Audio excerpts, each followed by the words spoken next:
The ice base, Aquarius, is an ancient and large land in the world. It is filled with ice.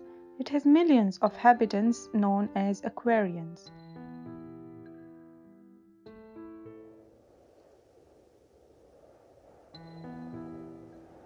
Aquarians are very different human beings than the rest of the world. Those who haven't seen them find it hard to believe that they exist. Why would they? How can Aquarians live in a place where other human beings cannot even survive? They don't need fire to keep them warm.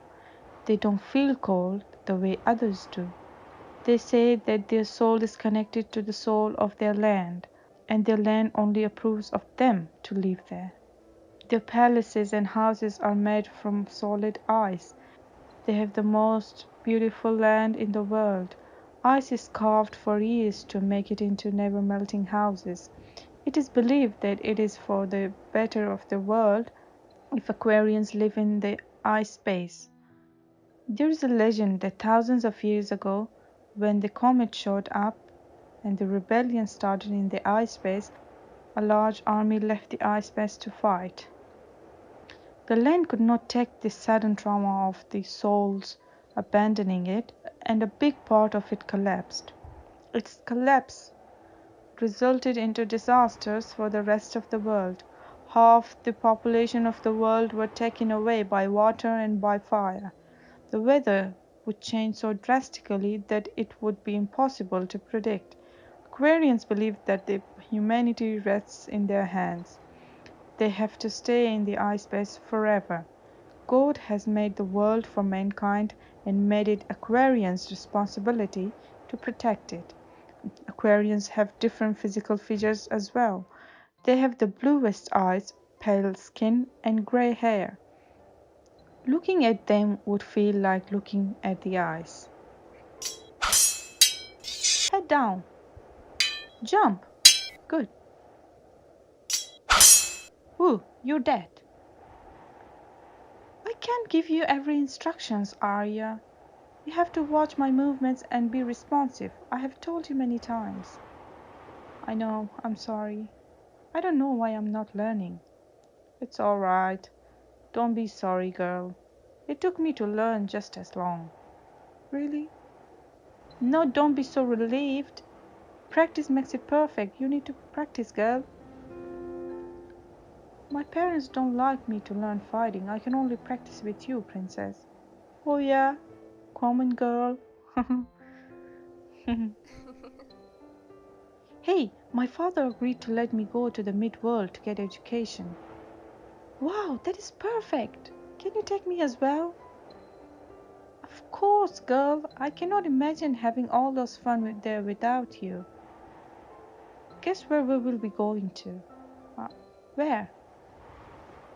Gemini, the capital of education and fun. And equality? Yeah, that too. I'll have to arrange a box where I can hide you in the ship. What? Why? Well, I'm not allowed to take any friend with me. Don't you remember? We are the soul of the eyes and stuff. And your parents are not going to let you go, girl. So your only chance of coming with me is for you to escape. Cara is right. What was I thinking? My parents won't let me leave, nor will the king. I have no chance of leaving this place. Hey girl, what are you thinking? I won't come with you. What? Why? I have no chance of coming with you. I'm not allowed to. You do have a chance, and this is it. How many times have I told you not to fight defensive? You can't win if you fight passive, girl. You will get tired at some point and die. While if you attack and act actively, you will have a chance to win. But this is not a fight. And what will I do when we finish the education period and it's time to get back home? Your father will punish me for leaving without permission. Where would I go? Would I just never return to the base? You will come with me then. You will be an eligible teacher at that point of time.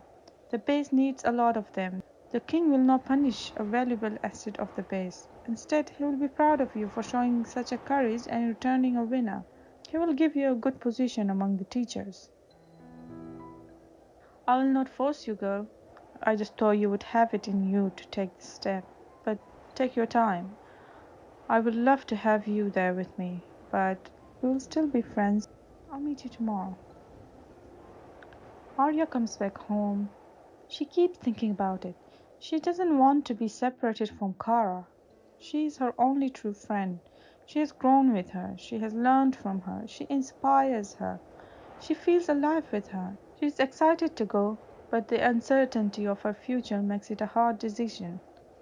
She does not have second thoughts because of what her family will go through after they know that she has disappeared.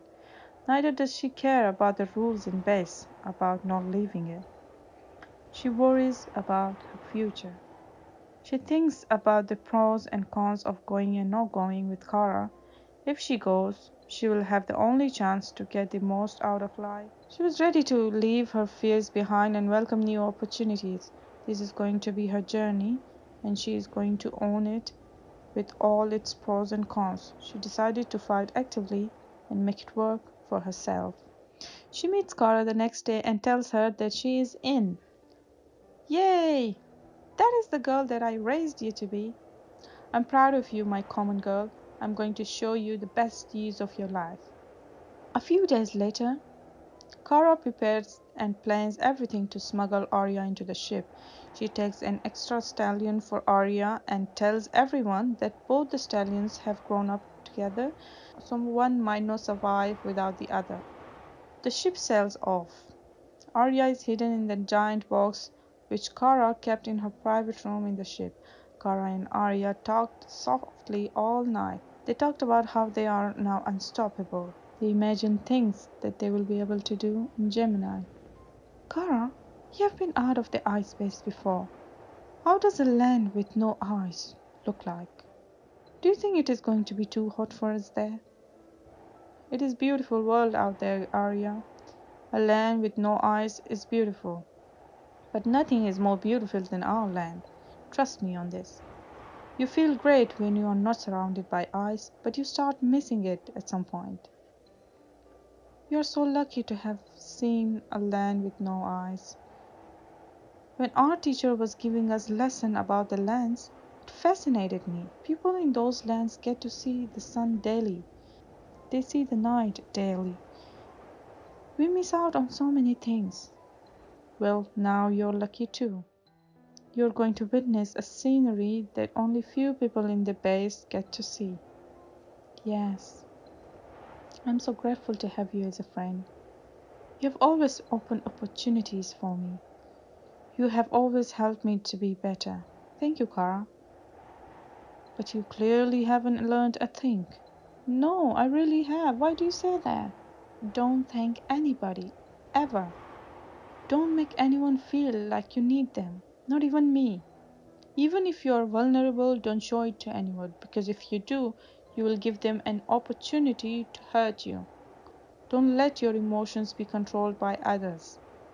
That's what makes you strong. Do you understand me? Yes. No, you don't, liar. I have known you since childhood. You will never stop being submissive. Kara is the only one that Arya has looked up to. She likes how confident Kara is. She hasn't seen any human being as strong as Kara. All the good things that ever happened to Arya was because of Kara. Not many girls in the base are supported to get education, but Arya got her education right next to the princess of Ice Base. She had a low self-esteem in childhood because she was a common girl in Ice Base. But she gained confidence and control over her life after she met Kara. She even loves Kara. She has been feeling like kissing her. She does not want to think that way about her, but she can't help it. Do you know that Gemini is the backbone of the Mutable? Oh, really? I don't remember reading any such thing. Where did you read that? Well, I did not read this exactly, but this is the conclusion I draw after the lessons about the mutable land. And why do you say that a Gemini is the backbone of mutable? Because first, it has land privilege. If you look at the map, Gemini shares borders with all the mutable, which gives them access to all the mutable lands. The Great Railway is run by Gemini. The railway knows no borders. It starts from western Gemini, crosses Sagittarius and Virgo all the way through the eastern Gemini, and comes back to the western Gemini. Not only that, but the road is used to transport goods from east to west and west to east, because that is the fastest way. Even the food that we get in the base is transported by railway.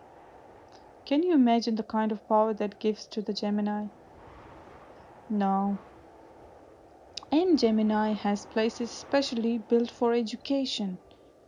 There, they have scholars of sages to teach philosophy and history and poetry, teachers of Virgo to teach language and mathematics, artists from Leo teach music and dancing, judges from Libra teach law, and many more. Gemini is like the heart of the earth. We can stay there and get education forever. It is my dream place. I wonder how it would smell like. It must smell like freedom and knowledge. People in there must know everything. They must be very intelligent. They live in the knowledge hub after all. Aren't you excited to see Gemini, Cara? Oh, yes, I am. But do you know what I'm excited about first? Pisces, because it bloody comes first in our way. I'm tired now, Aria. Sleep. Good night. Good night, princess.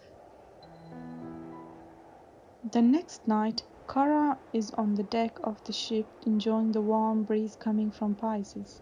She's looking at the sky and wondering about the nature. She notices a bright thing starting to show up in the sky.